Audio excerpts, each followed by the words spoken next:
Shalom, and welcome back to Bnei Noach Academy, Thoughts on Life. Please remember to hit the like button, to subscribe, and most importantly, to share this wisdom and inspiration with friends and family. So I want to take this opportunity to respond to a question that came up in one of the comments, and I do want to make a shout out here to Anna. Quite frequently, I can tell she follows the classes, and she even comments quite frequently.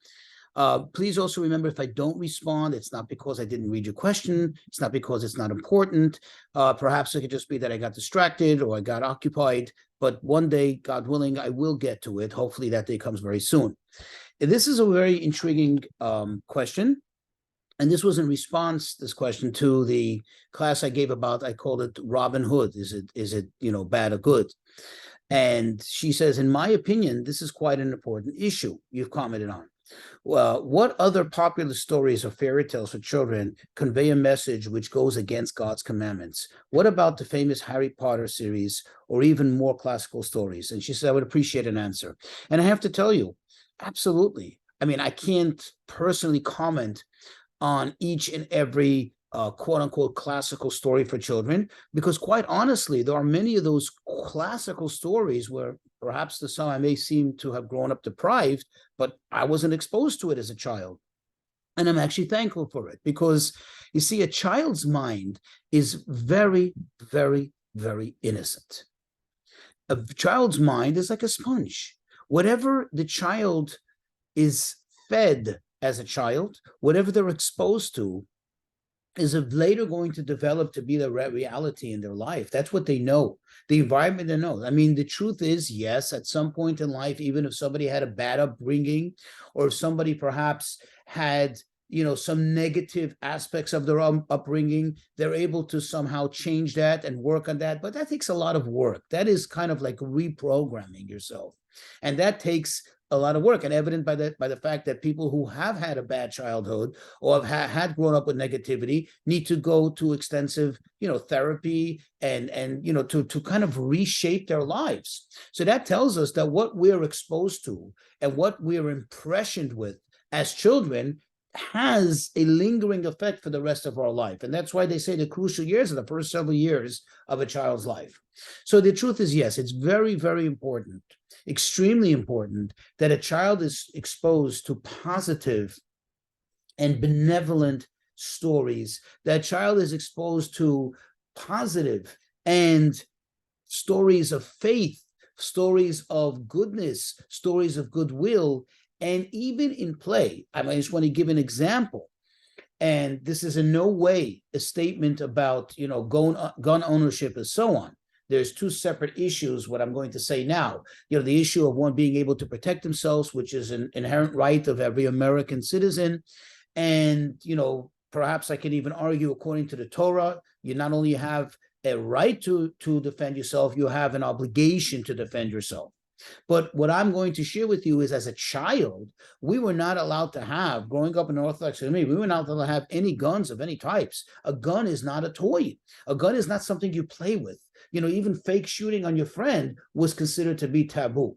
In other words, we wouldn't even point a finger like this at a friend, or, for example, by the recess breaks in school, we didn't typically play cops and robbers. Some kids wanted to play. Some kids perhaps were exposed to, TV, movies and things like that. I personally wasn't, and I should say the largest segment of the kids I grew up with were not. So even like if kids wanted to play cops and robbers, the teacher would discourage us from doing that. Why? Because there's other games that could be played, and games that are more positive, games that have fun involved. Yeah, child needs to have fun. The child cannot just read from a textbook or be spoken to. A child needs to play, needs to explore. But when you explore, you have to explore in the direction of positivity, direction of good. So, for example, a gun, not even a water gun, we didn't have that as children. I didn't have that as a child, and I don't feel in any way deprived. On the contrary, now if I ever, see somebody with a gun that is a police officer, whoever it is, a security guard, or if I hold a gun in my hand, there's a certain respect for it. There's a reverence. This is not a toy. This is not something you just go out there, like a little baby doll. This is something you respect. That's just one example. The books we read, the things we see. We are impressioned. We are influenced by what we see.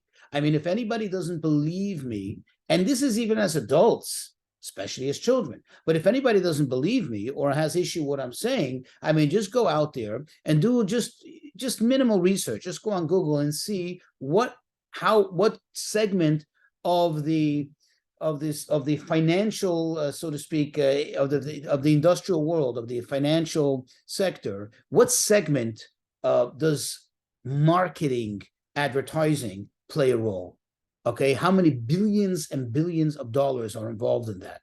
I mean, if marketing and if what we see and what we're influenced by and what we're impressed by doesn't play a role, then you explain to me why the millions of dollars for 30-second segment during the halftime at Super Bowl or why Coca-Cola spends a significant amount of money. I mean, money beyond which I can count even. I don't know if in my whole lifetime I'll ever make that amount of money, just in 1 month and 2 months, what they spend on advertisement. And this is after the fact that everybody is well aware that Coca-Cola exists. We all know Coca-Cola. Ask anybody. You ever hear Coca-Cola? Of course they heard of Coca-Cola. But still, they continuously advertise. They continuously keep it there right in front of our eyes in any way they can, whether it's in newsprint, whether it's on TV, whether it's on cable, whether it's on the internet, correct? That's just one example, one company.